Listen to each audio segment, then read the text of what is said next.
One of you asked for this video in our comment section, and all I have to say is great idea, because everyone talks about Facebook ads, but if you're thinking about running Pinterest ads, you're a real one. Okay? Because I feel like people underestimate the power of Pinterest ads.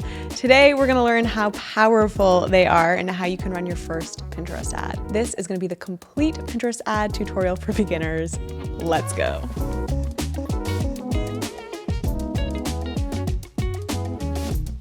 Hey guys, welcome back. My name is Michelle Bally. What's up? How are you guys? How's your week been? My week has been, well, it's been absolutely crazy. It's been crazy. On a scale from 1 to pineapple, let me know in the comment section how busy your week has been. What's between 1 and pineapple? We don't know. Make it up, get creative. Normal transition here.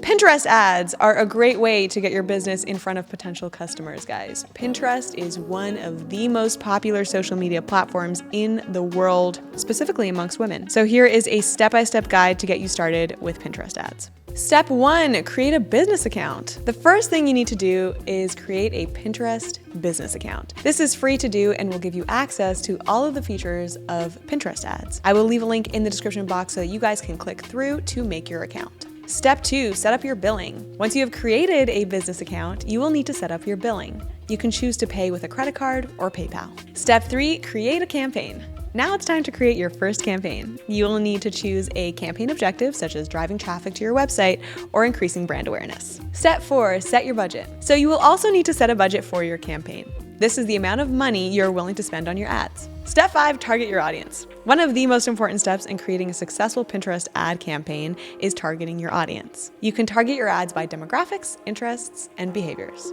Step 6, create your ads. Once you have targeted your audience, you need to create your ads. You can create promoted pins, which are kind of like organic pins that have been promoted to show up in search results and feeds. You can also create video ads. Step 7, track your results. It's important to track the results of your Pinterest ad campaign so that you can see what's working and what's not. You can track your results in Ad Manager. The easy part is setting up the campaign, but the more challenging part is getting the strategy right. So let's go through some ad tips that will take you from a beginner to confident. Start with a small budget and gradually increase it as you see results. Avoid dumping a bunch of money from the jump, and also avoid getting too excited and increasing your ad spend too quickly. Slow and steady wins the race here. I'm almost sorry that I have to say this because I feel like this goes without saying, but guys, use high quality images and videos in your ads. We don't want to see no Motorola Razr photos, okay? Use your iPhone, guys. Use the back camera of your iPhone or use a professional camera. Write compelling ad copy that is relevant to your target audience. And this one is so crucial. You want to spark curiosity so that viewers will click through to your ad. Now, you might not get it on the first try, and I encourage you to test and play with different types of ad copy. What you'll probably find is that the copy you thought would work won't. And the copy you thought was trash will absolutely smash, so make sure that you test and play. Test different ad formats and placements to see what works best for you. And the same thing goes with creative. Some of the formats you can test would be infographics, static images, videos, and user-generated content. Use rich pins. Rich pins provide more information about your products or services, such as prices, reviews, and availability. They can help to improve your ad performance, so definitely give these a whirl. Pinterest users are on there looking for inspiration, so your ads should be relevant to their interests: fashion, interior design, DIY projects, that kind of a thing. So those were some of the do's of running Pinterest ads, but here are the don'ts. Avoid these common pitfalls. Do not use horizontal images. Pinterest is designed for vertical images, so horizontal images will be cropped and people will probably just scroll past. Guys, try not to use too much text. Pinterest users are visual folks, so your ads should focus on images and videos. No clickbait, guys. Do not use misleading or deceptive ads, and no spammy or irrelevant ads either. Pinterest has some pretty strict advertising guidelines, so make sure to keep it kosher, okay? We want to play nice with Pinterest. Pinterest is our friend. And guys, don't give up too quickly.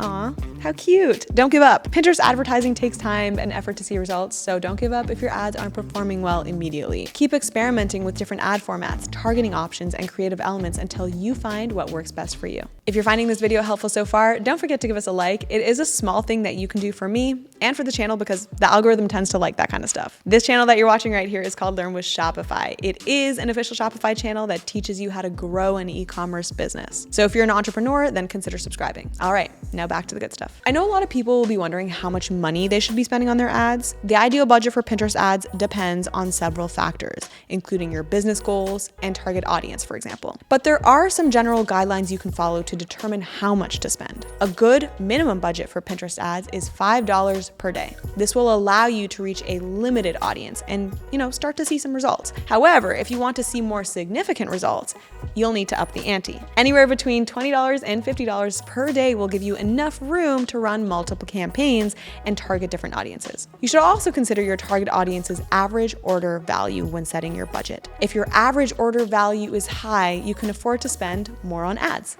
However, if your average order value is low, you'll just need to be a little bit more careful with your budget. Some industries have higher CPMs than others. By the way, guys, CPM stands for cost per 1,000 impressions. So, for example, fashion and beauty brands tend to have higher CPMs than home good brands. Also, if you're running a brand awareness campaign, you can afford to spend less than if you're running a conversion campaign. If you really want to optimize and stretch your Pinterest ad budget, here's what you should do. Try a variety of ad formats to find out what works and target your audience carefully. You can also use negative keywords. Negative keywords can help you avoid wasting money on irrelevant impressions. If you're running Pinterest ads, you probably have something to sell. Maybe you have an online store, or maybe you're thinking of switching, or maybe you don't have an online store and you want to try Shopify. But either way, I will leave a link for you guys in the description box so that you guys can try it out for yourself for free. So guys, you are now ready to start playing around with Pinterest ads. I hope this video has been helpful. If you have any questions about anything that we covered throughout this video and you need clarification, make sure that you're leaving it in the comment section down below and we will try to get back to you as soon as we can. But yeah, thank you so much for joining me this week. My name is Michelle Bally. It has been so fun and I can't wait to see you next week. Peace.